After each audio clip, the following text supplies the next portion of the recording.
Olá, todo mundo, e aí, tudo bem com vocês? Olha só, então, né, eu fiz aquela viagem. Se você não viu como eu organizei a minha mala, eu vou deixar linkado aqui em algum lugar.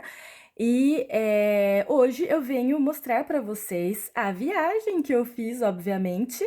Então foi bem longo para editar, foram várias fotos e vídeos, vocês podem imaginar. E eu tenho aqui o nosso amiguinho Dr. Léo, que tá todo emperequetado porque ele ganhou uma nova roupinha. Sabem que eu adoro fazer coisas com o Léo, né? Ele tem as touquinhas dele. E dessa vez ele tá com a varinha mágica e o. Como é que chama? Aí esse negócio do. Eu sempre esqueço, mano. Como que chama isso? O. Coisa de pôr no pescoço. Que é da Grifinória. Olha que chique ele tá. Entendeu? Porque ele foi no estúdio do Harry Potter e vocês vão ver tudo isso. Vocês vão acompanhar, então, a parte da viagem aqui na França, a parte da viagem em Londres e a parte da viagem em Dublin e, né, arredores ali. Então, fica ligado aí, espera a vinheta e vamos lá.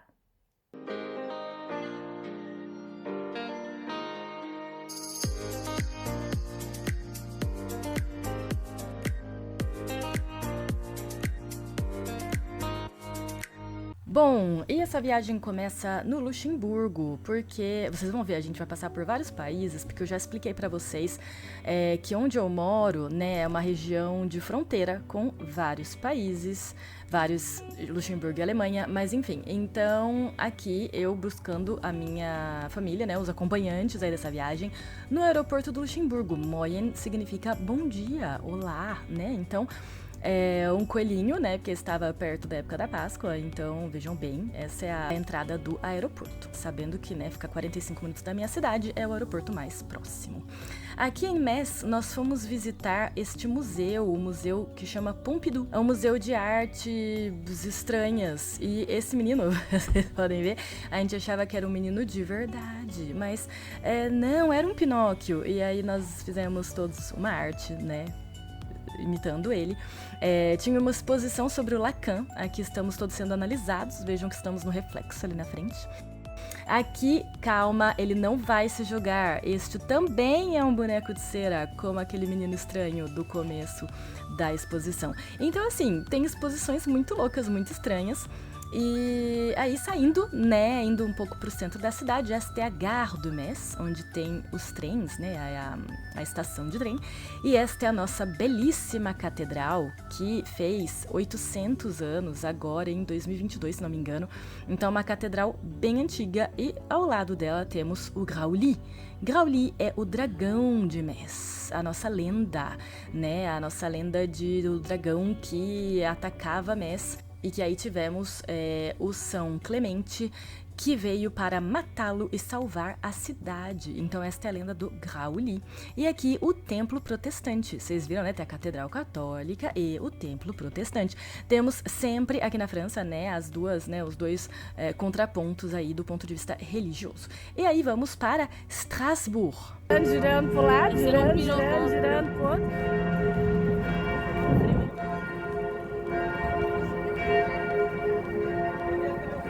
Aí, vamos girar também. Vocês viram aí, eu dei uma voltinha, né, em torno de mim mesma para mostrar a praça. E aqui eu quero mostrar para vocês como os prédios são tortos. Vocês estão vendo? Mas são construções do estilo alsaciano, né? Esse estilo alsaciano é bem típico. Estamos na região da Alsácia, né? Alsácia e Lorena, né? Eu moro na Lorena. E a Alsácia é a região logo ao lado, onde fica Estrasburgo. E aí, essas construções, vocês podem ver, né? Elas são bem típicas no sentido várias janelinhas, as madeiras, né, aparecendo, o estilo de teto, né, que eles fazem. Bom, então aqui é um dos prédios mais antigos de Strasbourg, é a Maison Camerzelle. Hoje em dia é um restaurante, eu vou colocar a foto aqui na entrada do restaurante, tem, né, no solo, tá marcado a data que ela foi inaugurada ou construída, né, essa casa. Que antigamente então era uma casa e hoje em dia é um restaurante muito típico, tradicional e conhecido. E se você quiser comer lá, dica, tem que reservar. tá? Lembrando que aqui na Europa realmente sempre tem que reservar. Os restaurantes têm muito essa dinâmica, esse hábito, né, de sempre fazer com reservas, tá? E eles têm nas paredes, né, várias fotos e quadros de pessoas que vieram, né, pessoas famosas, conhecidas, que vieram já comer no restaurante. E cada detalhe, né, vocês podem ver, é tudo bem antigo, até o vidro, olha, como se fosse fundo de garrafa, né? Então tudo na arquitetura, nas paredes, né, tudo é tradicional da época, né? Aqui o outro lado, né, vejam bem como é bem típico, né? Aqui bonequinhos típicos, né, com a roupinha típica da região. E depois a gente viu os garçons aí fazendo a pequena pausa deles na janela. Eu achei engraçado e pus aqui. Esta é a Catedral de Strasbourg, muito linda. Vocês podem ver que os detalhes também são bem parecidos com a Catedral de Metz, estilo gótico, né? E aí nós fizemos o passeio do trenzinho. Deem uma olhada. Não sei se vai ser bonito, né? Então aqui durante o passeio a gente vê esse rio, o rio que passa pelo centro aí de Estrasburgo é o rio Rhin, ou Reno em português, né? Então o rio Reno passa por Estrasburgo e nesta parte aqui do centro da cidade, bem típico, né? O nome que se dá para essa região é Petite France ou Petite Venise, que então Venise é Veneza, né? Então seria a Pequena França ou Pequena Veneza. E por quê, né? Então durante o passeio do trenzinho, o áudio explicativo falava que chamaram na época de Pequena Veneza porque nesta época em Veneza tinha uma doença infecto-contagiosa, que eu não vou poder falar aqui como que pegava, mas acho que vocês já entenderam, né? De que parte estou falando, né, como que se pegava, e que aí essa doença infecto-contagiosa chegou em Estrasburgo e como ela estava, né, muito em alta aí na época em Veneza, e que pegou aqui nessa região aqui de Estrasburgo, começaram a chamar esta região central de Pequena Veneza. Continuando, nós vamos ver esses tipos aqui de construção, são torres. As torres, tem 3 torres aí nessa ponte, que são torres de proteção, né, para poder fazer a segurança aí da cidade, né, então são 3 no total, eu não fiz uma foto com as 3, né, falha minha, mas, enfim, vocês podem ver também aqui, ó, quando a gente passa por essa ponte, na verdade é como se fosse uma barragem, vocês estão vendo que na foto a gente vê 3 arcos um pouco mais altos que os outros, esses arcos são mais altos porque é onde tem as portas que a gente pode fechar e abrir para controlar o fluxo de água, né? Então é como se fosse uma barragem. E aqui a Gare de Strasbourg, a estação de trem, né, de Estrasburgo, que ficou esta coisa estranha. É bonito? É, mas é muito estranho porque é como se fosse um globo de vidro que englobou a estação antiga. Então você tem uma construção antiga, né, típica, né, bem clássica, e de repente uma coisa de vidro que colocaram por cima, então fica meio estranho, mas muito bonito, como vocês verão neste pequeno vídeo, da vista que a gente tinha do nosso quarto de hotel, bem em frente da estação.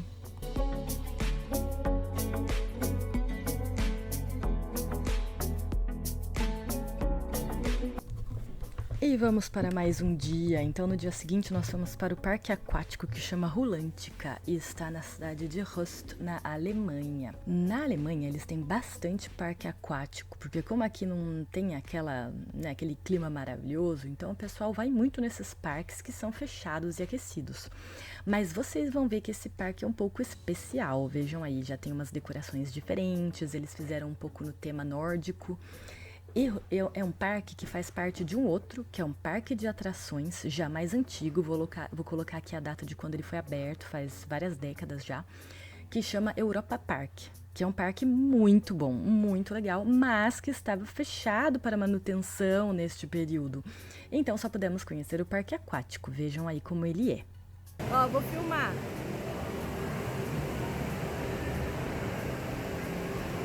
Aqui no meio é a piscina de onda.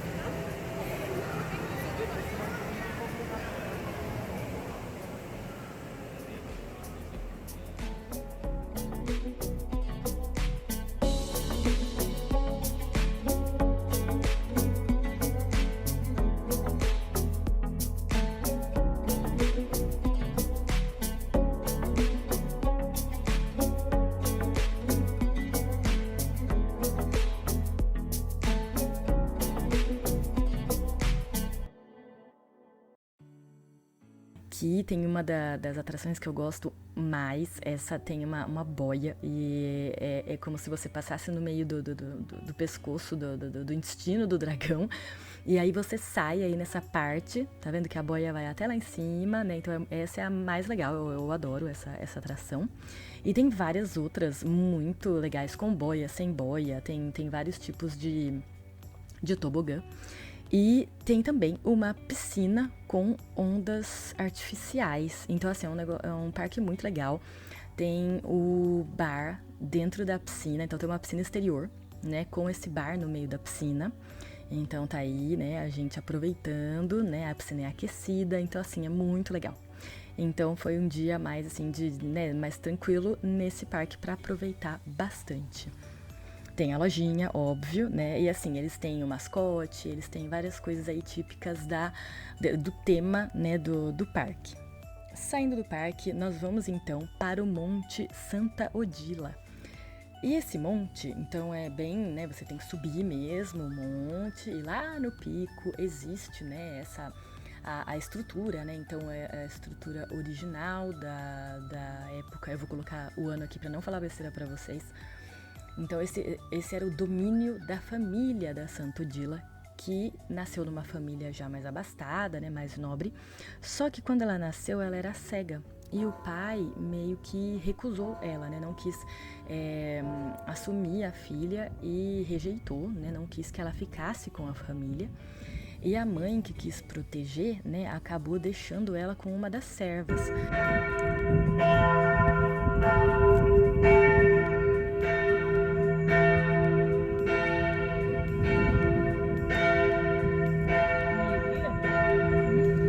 Horário de Já é? Brasília. Não, tá aqui, né? Fernanda, deve ser da fone. Eu tô filmando pra ouvir o sino. Para que ela fosse bem cuidada e não ficasse longe da família. No momento do seu batismo, ela tem, né, a água do batismo que cai nos olhos e ela acaba recebendo de novo a visão. E mesmo assim, o pai não quis aceitar a filha de volta. Então, ela continuou assim como uma filha meio que, né, rejeitada ali, que tinha permissão de morar, né, na casa, né, no mesmo local ali, né, da família, mas não como filha, né, e como se fosse uma serva. E ela, conforme ela foi crescendo, ela foi querendo ajudar as pessoas, né? Já bem jovem, ela queria ajudar quem era doente, os mais pobres, os que, né, ficavam na rua. E ela começa a ser conhecida por isso. E tem um momento que o pai quer colocar ela para fora de casa e um dos irmãos, né, vai tentar proteger a irmã mais nova. E o pai bate nele até que ele perca a sua vida. Então ele acaba, né, fazendo isso com o próprio filho, né, que tentou proteger ali a irmã. Então a história dela é cheia de situações aí desse tipo. O pai vai continuar renegando essa filha até quando ela já é bem mais velha, né, já adulta, quando enfim ele acaba reconhecendo, né, todo o bem que ela faz, né, pela comunidade. E acaba, então, aceitando a sua filha, né? Inclusive existe, eu tô mostrando aí pra vocês, vejam como é muito bonito, né? E tem, então, a igreja, tem capelas, tem várias capelinhas no entorno. Então, o local é muito bonito. Tem uma visão extraordinária, né? Porque é bem no pico do monte.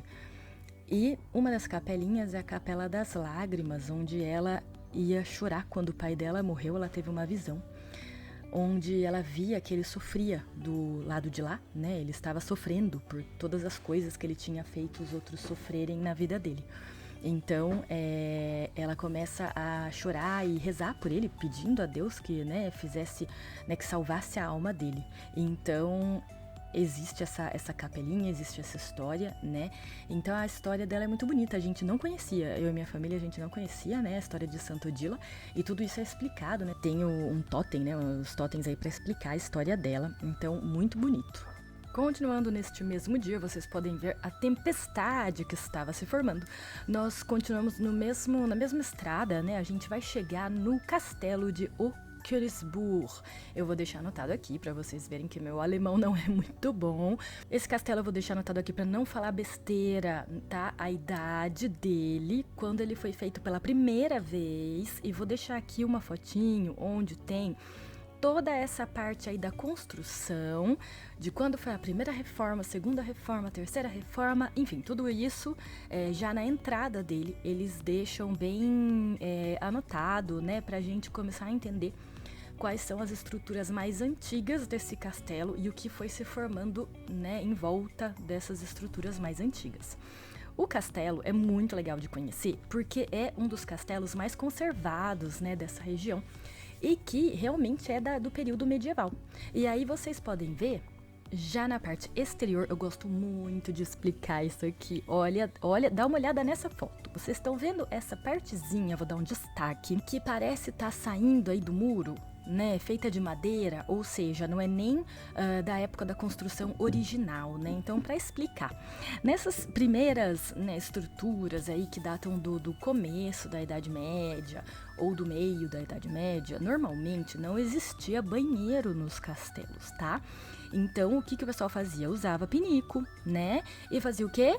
De manhã vinha, obviamente, não a pessoa mesma, se ela era mais pobre, ela mesma, se não, no caso, né, de um castelo desse, com os grandes senhores, né, feudais, eram os servos que iam esvaziar, né, o pinico com as coisas líquidas ou sólidas, ou também líquidas, enfim, de manhã pela janela. Então, eles tacavam pela janela sem olhar quem estava passando, tá, na rua. Essa estruturazinha aí que sai, né, do muro, é quando mais pra frente, mais pro fim da Idade Média, eles começam a criar banheiros. Banheiro, lógico, não do tipo que a gente tem hoje, né? E aí eu vou tentar achar imagens na internet para mostrar a parte do interior. Eu devo ter uma foto da outra visita que eu fiz, se eu achar eu coloco aqui. E aí, né, a parte interior é como se fosse uma tábua com um buraquinho no meio, só para você poder se sentar.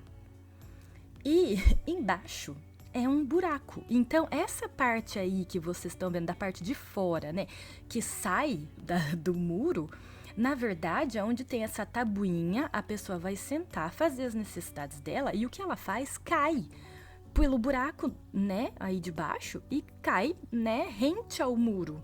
Se algum desavisado está com a cabeça para fora, na janela de baixo ali, né, olhando a vida, né, as árvores e tudo, esse desavisado vai, né, ter coisas caindo na cabeça dele. Ou quem está passando por baixo, né, ali do castelo, perto do muro, né, então normalmente as pessoas andavam um pouco afastadas dos muros para não ter essa surpresa, né, caindo na cabeça.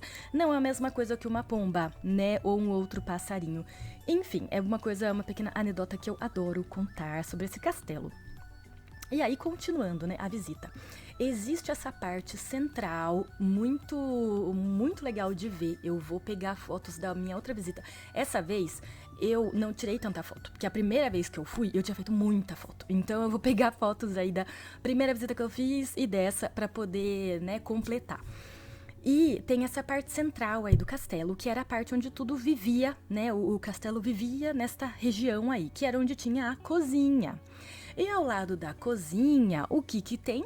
Este barril gigantesco, né? Porque a galera bebia muito, fazia muito frio naquela época. A galera precisava se esquentar. Então, além de ter certas formas de aquecimento que eu vou mostrar para vocês, tinha isso também, né? Vamos beber, comer juntos, né? Ficar nesta região mais central do castelo todos juntos para podermos nos esquentar. Esse é o salão principal? Do imperador.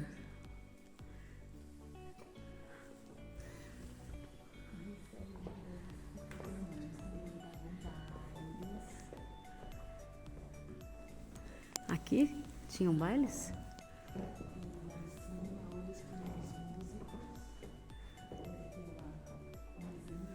Quando eu estava falando sobre aquecimento, então vocês vão ver, isto aqui é uma salamandra. Salamandra é o nome que se dá para esse tipo de, como se fosse um forno a lenha, que você pode ter o revestimento dele em ferro, né, metal, ou, nesse caso, cerâmica, tá? E que aí, quando você esquenta essa estrutura, ela vai fazer difundir o calor de uma forma um pouco mais homogênea. Então, isso já é um pouco mais recente, né? Se eu não me engano, aí a partir do século XVII, que eles começaram a usar esse tipo de estrutura para fazer esse aquecimento homogêneo de cada sala, salão, quarto, além das grandes, enormes lareiras, que eu não sei se vocês repararam, aqui nessa foto, ó, dá pra gente ver. Uma lareira, ela é muito grande, olha, por comparação com a janela, né? Eu não tinha essa noção, né, que as lareiras eram do tamanho de uma pessoa, para poder aquecer toda a peça, né? E ali em cima, quem está presente é o nosso dragão, o Grauli, dragão de Metz, que agora vocês já sabem, né, quem que é, qual que é a história dele, né, a lenda aqui de Metz. Obviamente, existe uma sala ornamentada aí com a parte da caça, né, então realmente, né, as pessoas caçavam naquela época já para poder comer, né, então uma questão de sobrevivência, também para utilizar a pele dos animais para vestimenta. Como vocês podem ver aqui por essa janela, a paisagem é magnífica também, né? Então os castelos sempre ficavam em locais bem altos para poder se defender. E aí a gente vê ali, ó, tá vendo no muro?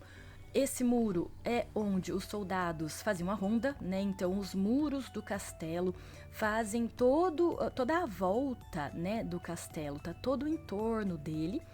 Eles podiam andar por toda essa parte e tem as janelinhas ali que eles ficam, né, olhando, observando para ver se alguém tá vindo, né, fazer um ataque, né, entrar, né, de uma forma ilegal no castelo. Então, existem formas também, nos muros, existem certas fendas por onde a gente consegue ver sem ser visto. E tudo isso foi utilizado para a defesa desse castelo, que sobreviveu vários séculos, né? Como vocês viram na tabelinha ali que mostrava os anos de construção, reconstrução. Então, essa defesa do castelo é muito importante. Estar num ponto mais alto te possibilita ver, né, de uma forma muito melhor, se tem alguém chegando. Já é uma forma de defesa estar no alto. Temos poços, né, os poços para ter água, precisa ter uma reserva, né, de água, uma origem, né, e reserva de água da chuva, de água que foi buscada em poços, né, naturais e trazido para dentro do castelo, então tinha que ter essa reserva de água, né? Essa parte que eu mostrei, né, nessas últimas fotos é o jardim interno do castelo. Temos uma ponte pêncil, né? Olha aqui a ponte, né, com a parte de baixo, aí o lago, que deveria ter, sei lá, jacarés, crocodilos, não sabemos o que eles punham aí, mas existe essa ponte pêncil. E aí a gente vai passar aqui por toda essa parte onde eles vão explicar um pouco melhor essa parte da defesa e da guerra. Então a gente vai ver a torre do castelo, certos utensílios de guerra, né, o que eles usaram em vários séculos, né? Então, no começo, obviamente, não usavam canhões, mas aqui já é uma época onde tem mesmo um canhão. Então, eles explicam, né, que durante, né, esses séculos de existência do castelo, houve muitas formas de defesa, né? E aí a visita termina e a gente sai de novo aí fazendo a volta pelo exterior do castelo. Mais uma vez vemos ali no muro algumas partezinhas, né, destacadas, agora vocês já sabem o que é. E aqui um destaque aí numa porta, a porta original, olha como ela é, mesmo se ela é revestida de metal, o centro, né, ela é feita de madeira. Eu sempre achei que essas portas de castelo eram de metal, e não, né? A maioria dos castelos, já quanto mais antigos eles são, a maior parte da construção é de madeira, tá? Não é de pedra. E como existia risco de incêndio e tudo, eles começaram a passar para pedra, mas na maioria das vezes é uma mistura, madeira e pedra. E as portas são de madeira com esse revestimento em metal, porque senão seria muito pesado também ter uma porta inteira de metal, né? Então é bem interessante conhecer o castelo, né, para entender como os castelos eram feitos, né, saber exatamente o tipo de construção, de qual época ela é, e entender essas diferenças na arquitetura, na forma deles, de como eles são formados, né? Então é bem, bem legal. E aqui a foto de uma miniatura aí do castelo realizada, eu não sei se é de bronze, porque tá bem esverdeado, né? Mas enfim, é uma miniatura aí do castelo e a gente pode ter uma noção, né, do tamanho dele. E aí a gente se dá conta de, né, da visita que a gente fez, né, de tudo que a gente andou sem perceber. Porque passa pelo interior dele, né? Sobe e desce escada, dá a volta. Então, assim, é um labirinto. E isso também é feito de caso pensado para ser um outro tipo de defesa, né? Porque já é difícil de você chegar. Vamos dizer que você conseguiu, enfim, chegar sem que ninguém te veja. Tem várias armadilhas ao redor do castelo ou na entrada dele. O castelo mesmo é um labirinto em si. Então, é muito legal, muito interessante. A gente não tem esse hábito no Brasil, né? Não tem castelos desse tipo, então muito legal conhecer. Então, nisso, acabamos o nosso passeio da França e no dia seguinte nós pegamos o avião para ir para London, baby! E aí, né, quem sabe, quem conhece, quem é velho, que nem eu, tem a referência aí de Friends. Quem não conhece vai ver, porque tem que saber essa referência. Só que o vídeo vai ficar muito longo, então se você quer saber como foi a nossa viagem em Londres, volta pra ver a segunda parte dessa viagem. Não esquece de deixar o seu like, se inscrever no canal e coisar o coisinho, porque assim você vai ser notificado assim que essa segunda parte da viagem sair. Tá certo? Manda aí pros seus amigos, pra sua família, né? Pra quem você quer convencer a fazer essa viagem com você, manda aí, fala, olha que legal, olha que legal. Então, se inscreve aí, não esquece, volta a ver aqui no canal a segunda parte desta viagem e fiquem bem, em paz e com saúde, né? Como vocês já me conhecem. Então, até a próxima!